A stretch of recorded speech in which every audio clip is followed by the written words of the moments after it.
Welcome everyone to our composer interview series. I'm Beth Ratay. I'm the current president of the Boston New Music Initiative, and I'm here today with Charles Shadle, who's a composer who teaches at MIT and is also a composer of the Choctaw, a member of the Choctaw Nation.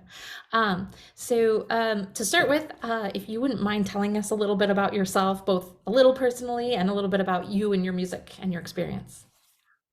Yeah, thank you so much for having me. It's really a pleasure to speak today.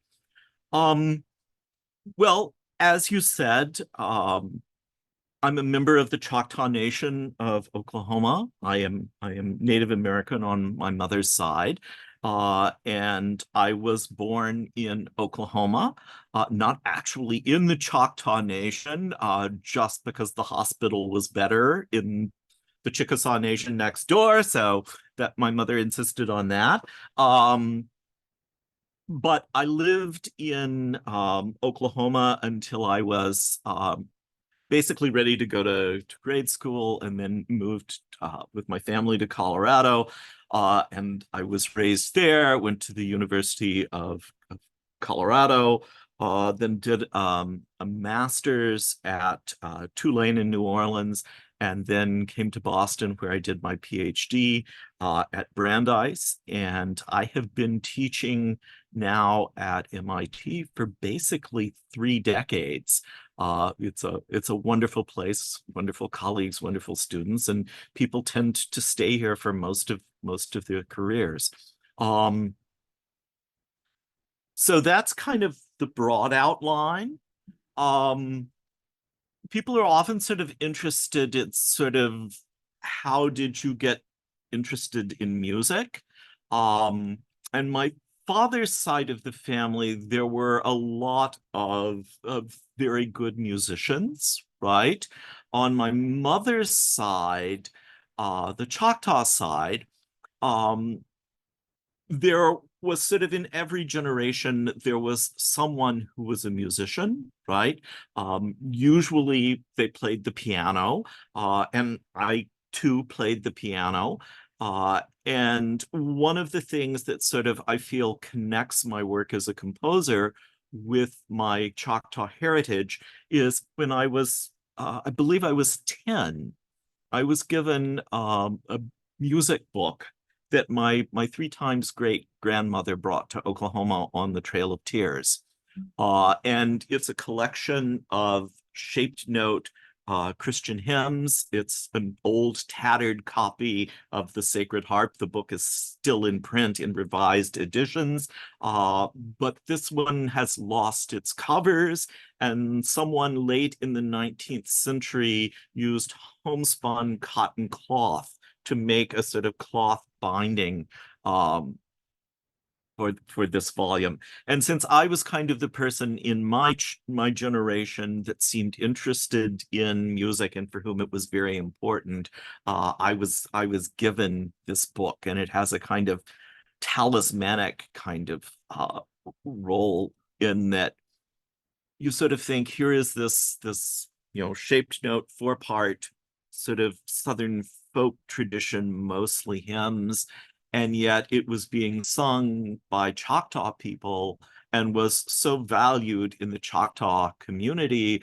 that on a journey where you had to leave almost everything behind, this ancestress decided to sort of bring her copy of this music, right? So that feels to me like an important moment in which my thinking of myself as a musician and my thinking of someone who was Choctaw first started to line up. Cool. That's a great story. And I also, just a note to our audience that we'll put in a couple links if you want to learn a little bit more about both the Trail of Tears, if you aren't already familiar, and the Sacred Harp. So if anyone wants, I'll put a link in the description for that. Um, Let me think. I think, yeah. So when you grew up, did you grow up playing like music? You started as a piano player? Oh, absolutely. Mhm. Yeah, right. I started in those various little books. Did the did the the Bartok microcosmos, right?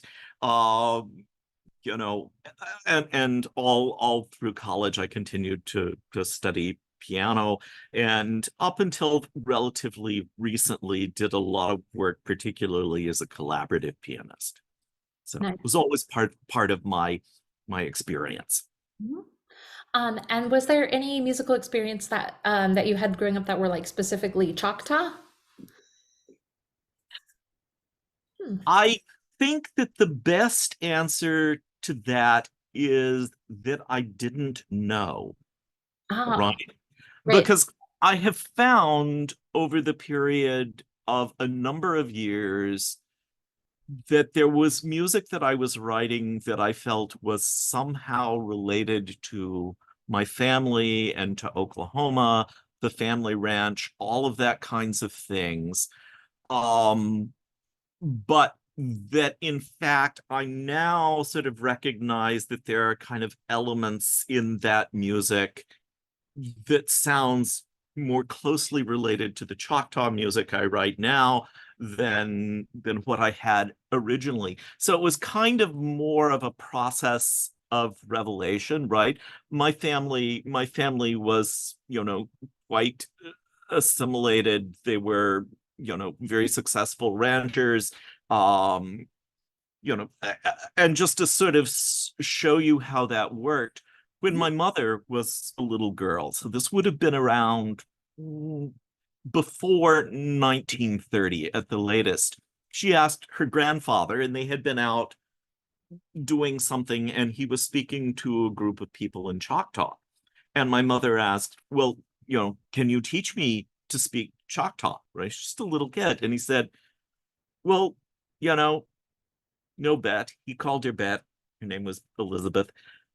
There's no reason why you would ever need to know how to speak Choctaw, right? Now, now, of course, the tribe is deeply, deeply engaged in sort of helping people learn Choctaw, right? We have a lot of wonderful cultural programs, you know, providing classes online, in person, all of that, right? And we're trying to reclaim the language, right? We greet each other by saying halito rather than hello, right? So there's a real effort to reclaim this thing that was lost. Yeah. And I feel a little bit that there is an element of that in the music I write. It's sort of like, no, it doesn't sound like Mhm. Choctaw music would have sounded in 1800 or in 1850 or in 1900, but there are elements of those musics that are sort of preserved in a way that is in fact active, right? It's sort of like, it's very easy when dealing with Native American issues to sort of fall into the pattern of thinking, well, we're all dead, we're all gone, right? But in fact, we live in very active, very vital cultures, right? So I think there's a way in which music itself is so vibrant that it kind of helps bring that message forward.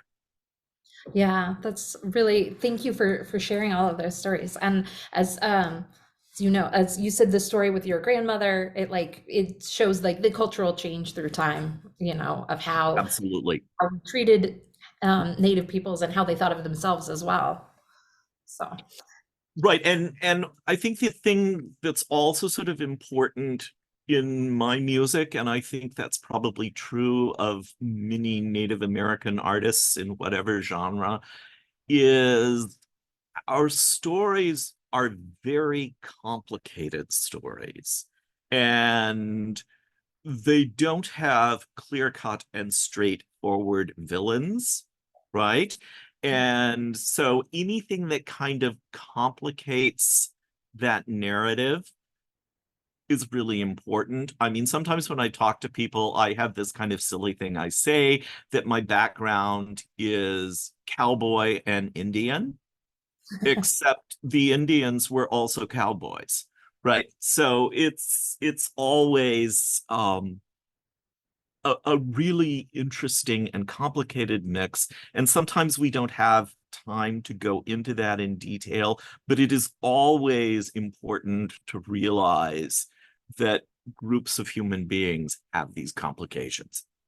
Yeah, it is. That is always important. So let's talk some more. So let's get into some actual musical things.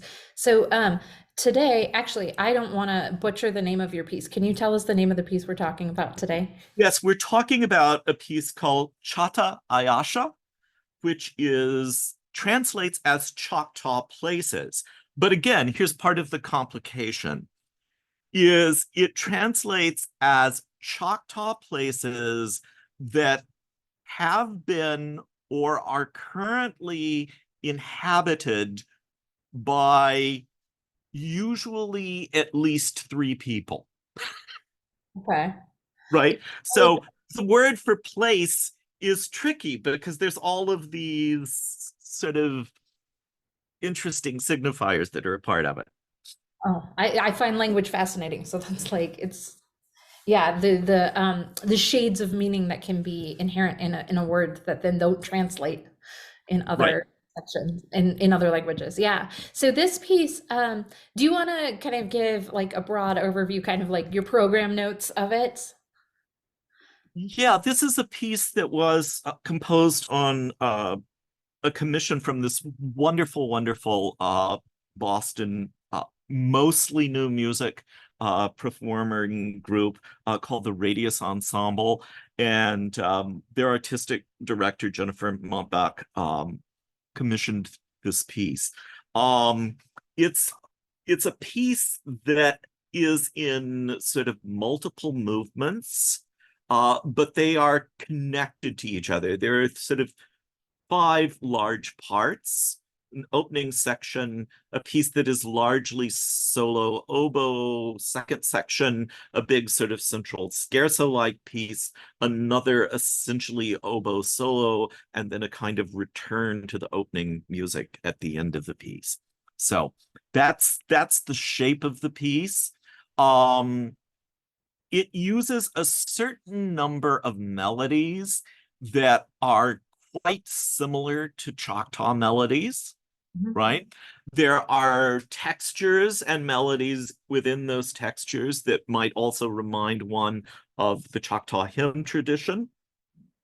But at the same time, it's an oboe quartet, right? So it's music for oboe, violin, viola, and cello.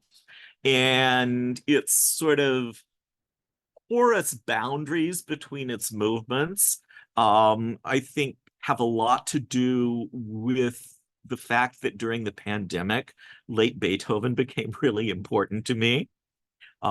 So those are kind of the mix of things that are going on here. Nice. So yeah, so a couple, I don't know, kind of a couple observations just that I had about it. So one thing that I found kind of, I don't know, maybe not fascinating, but like thinking about one of the things you mentioned in the some of the written program notes about it was that the oboe and the strings aren't opposing, but sort of more in conversation. I can't remember what the term you used was, if you. Yeah, and I think that's an important aspect in this piece, right? One of the things that we think about as a sort of generating principle in a lot of Western classical music is the idea of kind of conflict, right? I mean, we often think of, for example, as a concerto as a kind of battle between, the pianist or the violist or the cellist or the trumpet player and the orchestra, right? And I kind of am not sure that I always believe that's the only kind of model we can go with, right? So in this piece, while absolutely there are times when instruments feel like they don't get along with each other, they always strive for a kind of consensus, right? And the end of the piece, I think, is very much one where all of the musical ideas as represented by those instruments that are associated with them sort of tend to come together, and the piece finds that there is room for that, right? And I think that's a very Choctaw way of decision making historically, right? We sort of have these records. We know early in the 19th century, right? The the men would get together and decide that we need a war. And if we're going to do this, then we have to go to all the oldest women in the tribe and see if they're okay with that, Mhm. right? And the war doesn't happen, unless the grandmothers approve, right? Right. So just there's a sense, and that's maybe the most extreme example where consensus is kind of always a goal. So I think that's very much part of the world of this piece, Chata Aisha. Oh, I find that like really fascinating because one of the things that I enjoyed about the piece is sort of exactly how the oboe kind of will like stick out and then like then it'll suddenly blend like back and forth, and that just reminds me exactly of what you described of like kind of yeah. Right. And one thing that one finds in Choctaw culture, right, is I think there's an image of Native American people being non-assertive and sort of quiet and taciturn and, all of these Hollywood Indian images. But in fact, not all of us are, Right. right? Sometimes we kind of erupt, right, in creative ways, things like that. But then we always step back and think, okay, but how does this fit into the bigger picture, right, of our culture, of our circumstances? And I think that can be true in a piece of music, right? I'm not going to say that we don't want sort of outbursts of brilliance on occasion, right? But there's also a sense of, you know, I know I've been overly emphatic. What happens when I draw back from that? Right. Yeah, that's such a great observation about that. Um, One of the other things, this is kind of along the same line that I was going to ask about was kind of, let me think how best to put it. So when it changed, so the oboe player switches to English horn, and the English Right, horn I feel like is even more like different, like with the quality, the tone quality and the timbre is even more sort of like present and out there. right. Um, and did you think and I think that it kind of blends less. I'm just kind of curious, did you think when with the English horn, did you feel like that was a section where it was more separate, or is it just sort of a different conversation? Well, that's really interesting, and I hadn't quite thought about it in those terms. So I'm really glad you're sort of bringing this forward as something for me to think about. It's interesting when the English horn enters, right, the first time. I think it is very much part of the context of what's going on in the piece, and yet it enters with the music that feels to me like the most specifically Choctaw sounding of the melodies, Interesting. right? In a lower register where this tune hasn't been heard before. So, it's sort of like I kind of want to split the difference and say, yes, of course you're right, except no, it's not quite like that. But yes, that's a really interesting thing for me to think about, and I will ponder that some more. Um, awesome. So I did like too though, like the when a little bit later, like the after the initial introduction, but how it kind of goes into the dance like section with the English horn, which you might not feel like. It was wonderful how light kind of in a way the English horn sounded in that section. Not something we don't normally associate English horn with dance like. Yeah, it doesn't usually move, right? Right, And it plays exactly. some of the fastest, wildest music in the piece. And, it's sort of like I'm not inclined to push instruments to do uncomfortable things, but it's often really interesting to hear them in a role other than that which is usually assigned to them, right? And I think that also maybe comes out of sort of thinking about the ways Native American culture can work. It's sort of like people are adapting. People are able to do a variety of tasks in the culture, and we don't want to exactly stereotype, you know, the English horn is only, for the slow movement of the three movement symphony. It's sort of like, it can do other things. And so it's important to find those things. Now, it has this habitual role it plays because it plays it very well indeed, right? But yeah, I think it's always good to sort of push oneself as a composer by perhaps pushing the instrument, not beyond what it can do, and maybe not what it can do comfortably, but what is sort of received notion of this is how it should be. Right. Yeah, that's great. Um, I had what was so oh, I was kind of just curious. This is a more broad question, but you can kind of maybe answer it through the lens of this piece specifically. Like, how do you think harmonically and melodically? Like, what's the way that you approach like coming up with melodies or pieces?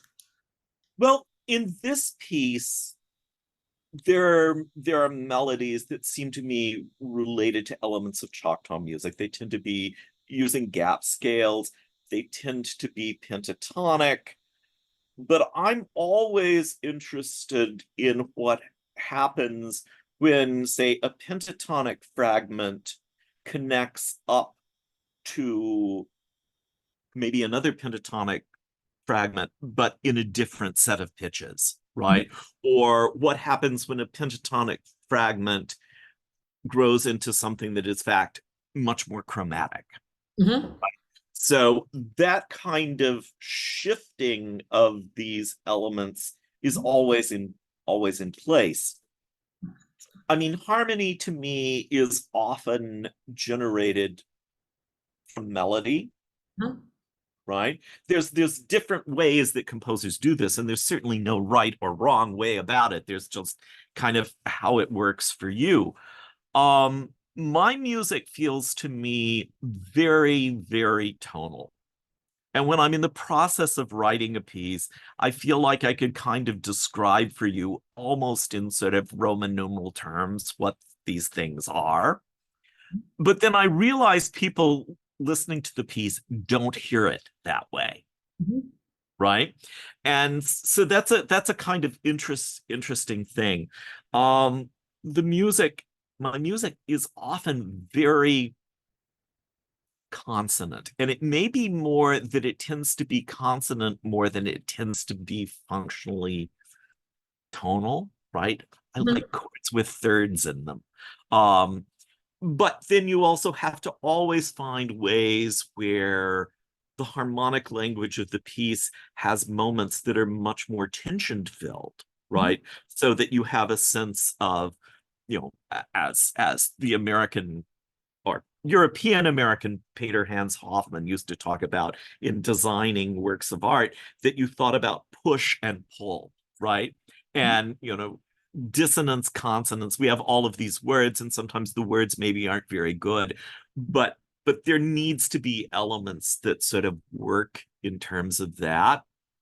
So I don't know. It's so hard to talk about what one's harmonic sense is or what one's melodic sense is, right? Because as I think most composers would say, well, I just write the next note, right? Until I get in trouble, and then I have to think about very carefully about how the notes are in play. And then you have to be very sort of self-analytical.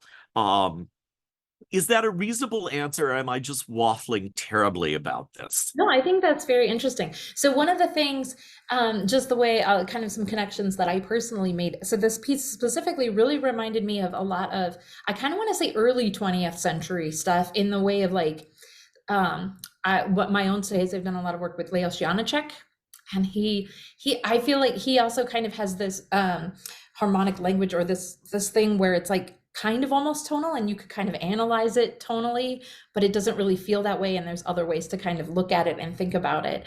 And also a little bit like in the way what you were talking about, like combining pentatonic scales, that kind of like Debussy does the thing with, different scale Of collections, course. moving between scale collections, which, is also the same time period.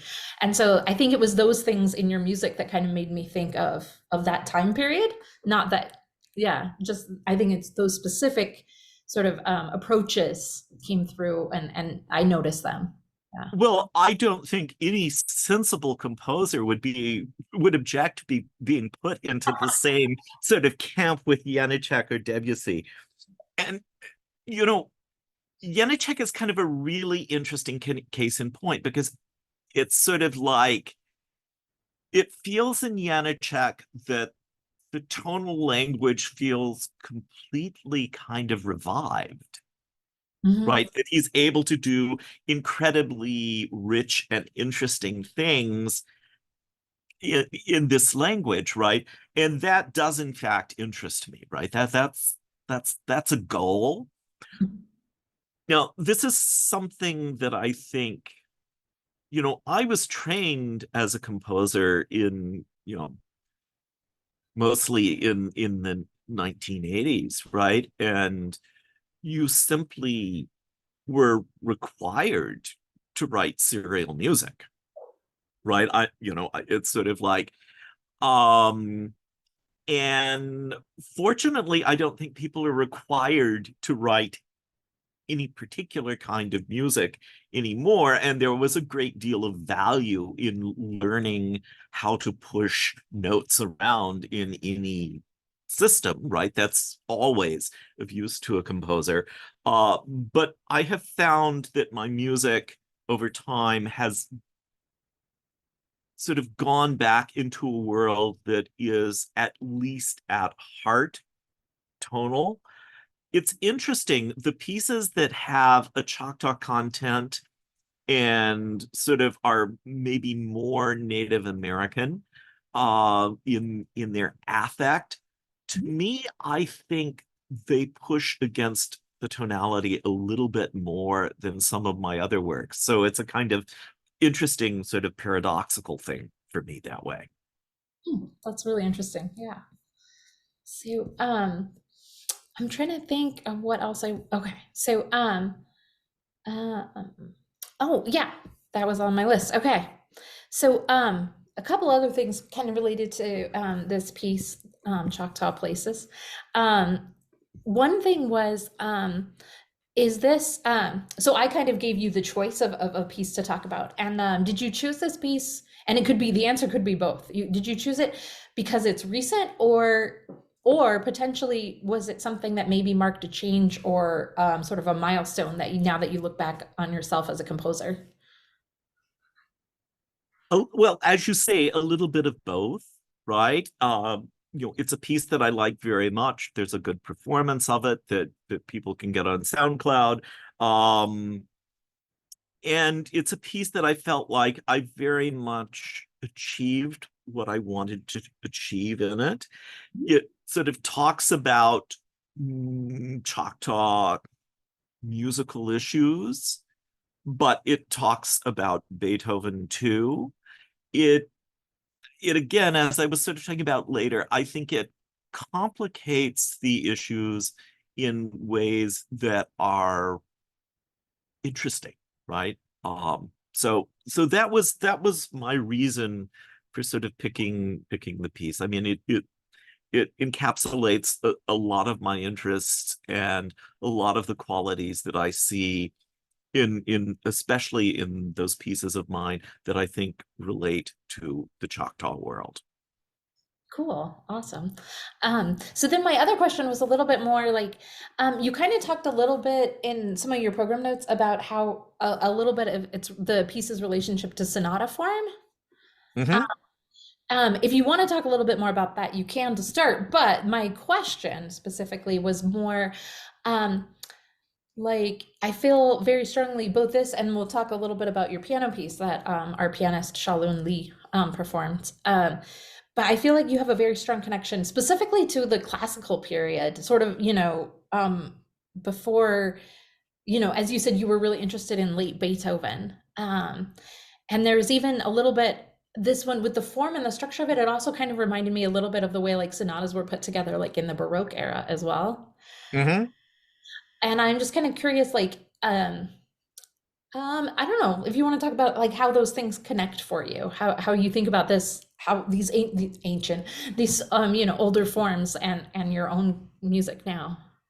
Well, it's sort of interesting. I like sonata form. I think it's very interesting. And one of the things I like about it sort of takes us back to that idea of Choctaw decision making, right? In that there are lots of ways that you can talk about sonata form as part of this sort of struggle-based narrative, but it's also a narrative in which two things, two key regions, two musical ideas are in the end reconciled, Mhm. right? So that really intrigues me. And I think anything we bring into the world which provides a model of reconciliation is a really wonderful thing. We need more of that. And that is one of the very broad things that I think art can do. So there's that aspect of it, and you're right. I love the music of the classical era, right? I mean, Mozart is probably my favorite composer, both to listen to and to play. All of those things. Except there's kind of no musical era where I don't love the music, right? It's sort of like, you know, it's yeah, there's such wonderful, wonderful, rich things in every era and in every tradition and all of that. Um, so I've kind of lost my train of thought, but yeah, it's sort of like, when I was a student, on a student composers program, if I had, had a sonata form piece played, I mean, that would have been horrible, right? I mean, it would have just been beyond the pale. How can you possibly do this? But I have to say, I love an enormous amount of the modernist repertoire. But I don't think that a person sort of who comes from my background can wholeheartedly believe in these sort of eternal verities of progress and modernism. Mhm. I just don't buy that, right? Yes, absolutely. It's sort of like to just rework the past or try to live in the past is a fruitless thing. Um, but I think coming from a culture where tradition, or at least a respect and an engagement with tradition, is central, definitely plays a role in my music, right? And people who don't like my music can just say, okay, well, it's an old-fashioned piece in E minor, good Lord. Um, but and that's fair. The wonderful thing about art is we can disagree about things, and planes don't fall out of the sky and bridges don't collapse. It is not a science, so that's always good. Yeah, one of the things that I love about like being a composer now and also just teaching composition now is like how much we have access to so much music in the past, and that now we can find the things that we love and find a new way to express it. Right, That's right. And I think that's part of our job as teachers of young composers. It's sort of like, it's to hear what they're trying to do, right? And then to provide direction that would say, there's a similar issue that happens, in this piece by Ludoslavsky. Maybe you should see how that happens, right? Or, how does Jennifer Higdon solve this similar problem, right? Um, all of those things are a valuable part of what we do. Yeah, that's great. So let's talk a little bit about the piece that you wrote for well, sort of for Shalun. I know you were kind of writing it already, and then we had Right. Shalun kind of premiere it. Can you tell us a little bit about that piano solo? Yeah, it's from a set of four sort of big solo piano pieces, kind of broadly thought of in the same scale and maybe level of virtuosity of, say, the Chopin ballades, right? Um, and I hadn't written mini piano pieces in a long time. So in the last, 8 or 9 years, I've written these four substantial piano pieces. And each one of them is inspired. And I hate to use that word, right? It's sort of like, who am I to say whether it's inspired or not? But music that sort of seeks to invoke work by American writers that I love. The first of these, they're called Tales of My Native Land, um, is about Hawthorne. The next one addresses Melville, then Willa Cather, and then the final one that we're talking about, the incredible sort of Kiowa novelist and poet in Scott Momaday. Um, and they're also pieces that are very much about regions and landscapes in North America. And Momaday, his people were centered in a part of Oklahoma, which is not where my home is, but it's within easy driving distance, and I have been there many, many times, right? So that was music I sort of wanted to celebrate, and a place I wanted to celebrate, and a Native American author that I wanted to sort of place in the context of the great American writers where I think he belongs, right? So the piece does that. Um, it's interesting. It's sort of like I am not a particularly programmatic kind of composer, but it does feel to me like that piece both begins and ends with kind of, you know, the wind going through prairie grasses. Um, so that's sort of where that piece is. It has one big theme that sounds particularly Native American to me. Um, and it always happens in a fragmentary kind of form, and it happens in various guises. And there's all sorts of elements of Native American culture. I think that you can hear elements of it. There's a lot of dance music in it, but it's never completely regular metrically, right? Hollywood Indians are always, heavy drum beats in duple meter, right? And it's not that there isn't plenty of Native American music that you could say that's true of, but at least in the Choctaw historical sort of dance music, you know, you can have a 5/8 measure. So I think yes, it's a dance, it's vital in places, um, but there are ways that that sort of moves forward and doesn't get stuck in some stereotypical place. Yeah. I mean, I think it's like a really gorgeous, it's a really gorgeous place. And it's almost like I don't know, like kind of not like a landscape. It's like it is transporting. It like, you feel like you're someplace else. And as you're listening, you hear, as you said, there's a couple that thing and you hear just like little fragments. You're like, oh, there it is. Oh, there it is. Right, Yeah, which is right, right. So that in fact, but that's a kind of interesting process, right? Because we as listeners have this moment of recognition, right? Oh, I recognize that tune. For me as a composer, it's a melodic fragment that I particularly associate with the world of a Kiowa person, right? Even though, of course, I am not Kiowa, but it's sort of wonderful that we have that moment of recognition, and what we're recognizing is something that we associate with people who are kind of other than us, Mhm. right? So I think again that builds a kind of unifying way of finding cohesions among people, and I think again that feels valuable to me.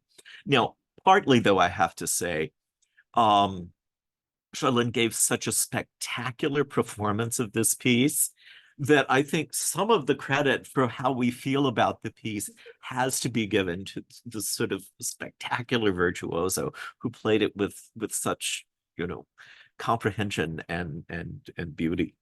Yeah, we are truly lucky to have him playing like well, any music and to have him on our staff, like, you know, as one of our regular performers. He's so amazing. And we will link both to the performance of this and the piece by Radius Ensemble. Wonderful.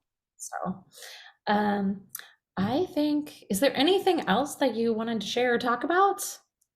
I think one of the things that we're doing is we're sort of talking, and it's a conversation that I think other composers may hear, and maybe younger composers. And I sort of have a thing that I would want to address to those, you know, those folks. Awesome. You should find ways in which your music feels really personal and your own, and talks about who you are and where you are from and what is important to you. And you shouldn't really care if it pleases other people. As a composer, you have exactly one person that you can be guaranteed of pleasing, and that is yourself, right? Now, you need to work on making sure that your standards for your music are as high as you can make them, that your music is as most perfectly itself as you can possibly make it be, right?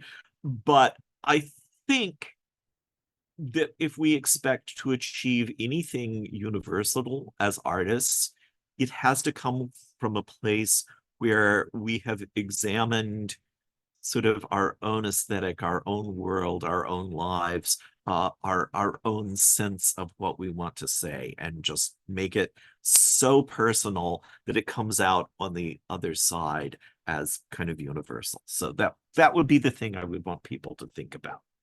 Oh, well, thank you so much, Charles, for being here. It was a wonderful conversation. And thank you to anyone watching for joining us. Thank you so much, Beth. Thank you.